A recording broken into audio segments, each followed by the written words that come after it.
Hey guys, Mixed Media Girl here. So I am going to do what is called a leftover paint pour. Now what this is every single time I do an acrylic pour, there's always a little bit of paint left in the bottom of my bowl or cup, whatever I'm using. And what I do is I combine all of those paints. So let's say I have a little bit of paint left in the bottom of here. I'm just going to take it and put it on top of this one and let it drain in there. And that also keeps this from drying out. Now you can't keep it like that for weeks, but definitely for a few days is just fine. This is actually my leftover paint from the last few days. No silicone in here. And I have kept it sometimes up to a couple weeks, especially if you're using like a plastic cup or something and you can seal it tight. This, with the silicone bowls, I did not seal them tight, so I want to use it a bit faster. And I think I'm going to actually do a flip cup with this. Usually I think I do tree rings with these, but I think flip cup sounds like a great idea. Now, what's really exciting about the leftover paint pour is you never know what you're going to get.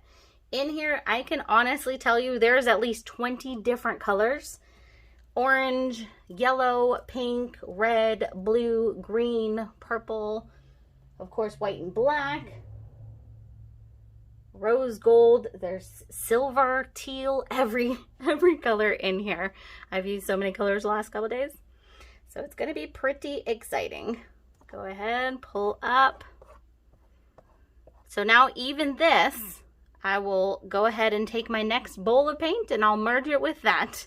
And I just keep doing that and using it. And we're going to see what we get. Hopefully something really exciting and rainbow. These kinds of pours with the leftover paint, they tend to be a little more subdued because the paints have had time to kind of sit there. They generally tend to have less cells. We'll see. This is definitely coming out lighter than I anticipated.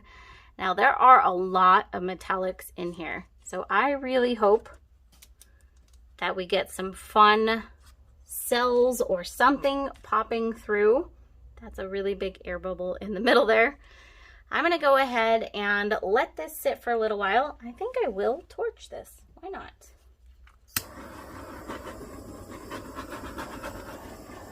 See if that can cause some reactions. All right, we'll let this sit for a little while. We'll see if anything develops. If not, that's okay. I think it will make a beautiful background at least. And it's a great way to just use up that paint. So I'll be right back for a close-up. All right, we're back. Few little cells developed in here. There was definitely a lot of silver. I actually really like this. It's nice and delicate and it kind of reminds me of the outer space pretty gases that they have and stuff. Anyways, let's do a close-up. So starting here in the lower right-hand corner, you can see some of those pretty little cells coming through. Upper right-hand corner. Over here. Lower left-hand corner. And that bubble made this cute little heart kind of in the middle there. So there you have it, leftover paint pour. So I absolutely recommend saving that leftover paint. You never know what you're gonna get. Try different techniques with it. I usually do a tree ring with it. That's why I tried something a little different this time. It was a gamble, but I think I'm happy with how this came out. Hope you enjoyed this video and I'll see you next time.